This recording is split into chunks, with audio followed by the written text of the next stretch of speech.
Hi everybody, happy Monday. I'm KHOU 11 Meteorologist Pat Cavlin here with an update on what's going on weather-wise. Obviously a very nice day compared to what we saw the last few days. The sun is finally back out and that is warming things up. We're finally back above freezing for the first time in a long time. 39 degrees at the big airport, so it's still cold, and with a north wind at 15 still feels even colder, more like 31 degrees right now. But all in all, the sun definitely makes it feel a little bit better. Hoping to make up for the wind a little bit. 41 right now in Angleton, 35 for Wharton. Again, 39 at both airports, 37 for Galveston. Still below freezing though for Huntsville and Brenham. Livingston at the freezing mark at 32. So everyone in the 30s with the exception of Angleton right now. And with a north wind at 5 to 15 miles per hour, it does still feel like the 20s or low 30s. So that's not going anywhere yet, but I think as we get into the overnight, that's when the wind starts to die down. 26 right now for Brenham and Columbus, 25 the current feels like in Livingston. And these are cold numbers. It is hypothermia weather, it is frostbite weather. Obviously, if you're outside long enough with exposed skin and not covering up, these things can set in. So you want to make sure you're being careful if you're going to be outside for an extended period of time, and especially keep that in mind for this evening, because once the sun goes down, temperatures tonight will drop fast. So an extreme cold warning remains in effect for the entire area through tonight. Finally expires tomorrow at noon. Could see dangerous, feels like temperatures in the teens this evening into tomorrow morning. And it's not just us.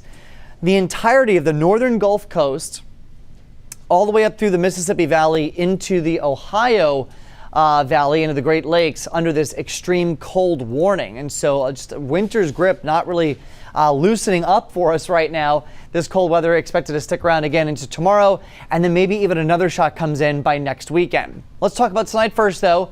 We're clear and we're cold, and here's the thing. We're not going to be as windy. Double-edged sword. With less wind, it doesn't feel as harsh. However, when you've got clear skies, when you've got dry conditions, and the wind dies down, temperatures drop much faster. And so I do think we'll actually see some of our coldest temperatures tonight in a few spots rather than where we were this morning. Getting into tomorrow, though, high pressure slides east. So now we have more of a south wind coming in. So it won't be as harsh. In fact, I think tomorrow high temperatures make it to the upper 40s, a couple of low 50s, not out of the question with sunshine. And then for Wednesday, that warming trend will continue. Still a cold start, but high temperatures make it into the low, maybe even mid 50s under mainly sunny skies. Next few nights, though, are going to be cold. 22 degrees for tonight. Again, teens farther north. For Tuesday night, we're at the freezing mark. Still going to see some upper 20s farther north. I think Wednesday night, we probably stay above freezing within Harris County. But again, I do still think we'll see some spots drop below freezing. So we stay cold, but we do moderate at least by 10 degrees by the time we get to the middle of the week for these overnight temperatures. Here it is on Future Track. Again, the numbers drop fast tonight. 19, 18 for College Station, 21 for Huntsville. I think the model is overdoing these numbers, though. I really do think we'll end up even colder than what we're depicting here getting into tomorrow morning, just with the clear skies and the calming winds. And then tomorrow we bounce back pretty nice, mid to upper 40s for a large part of the area. Could see a few upper 30s still as you go farther to the north. So this is where things stand right now. We've got one big dip in the jet stream. That's bringing us our current cold snap. But the cold is here to stay. I think we'll see some moderation this week as one cold snap exits, but the next one comes in by next Friday and Saturday. Again, I think the worst of it is centered just to our east, but if we nudge this just a little farther west, I think we see similar conditions to what we had this weekend, temperature-wise. Right now, no storm systems look likely.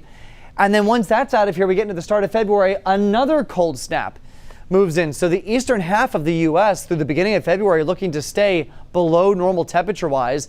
And again, the core of this is out towards the southeast, up the eastern seaboard. I do still think, though, we are at or below normal getting through the beginning of February, with warmer weather staying out to the west. And look at the high temperatures here the next 10 days. Below normal every single day for the next 10 days. 48 your high temperature tomorrow, mid 50s for Wednesday. Back to the 60s Thursday, only to drop back below normal into the 40s and 50s for Friday, Saturday, and Sunday. And again, a little bit of a roller coaster here, but we don't actually make it back to our average of 65 again anytime over the next 10-day period. There's your 7-day forecast. So Tuesday has that weird color on the 7-day because the first half of the day will be that weather impact alert for the hard freeze. Finally, then we are weather impact alert free for the rest of the week. 56 for Wednesday, 62 Thursday. Next shower chance maybe Friday, nothing overly impressive right now, but that's our next Arctic front. Notice temperatures in the mid-20s Saturday morning. That's our next hard freeze. Could see another freeze again Sunday morning, and then back into the 50s by the start of the following week. That's a look at your forecast. We've got another full update coming up on the KHOU 11 News at 4 o'clock. Thanks for watching. We'll see you then.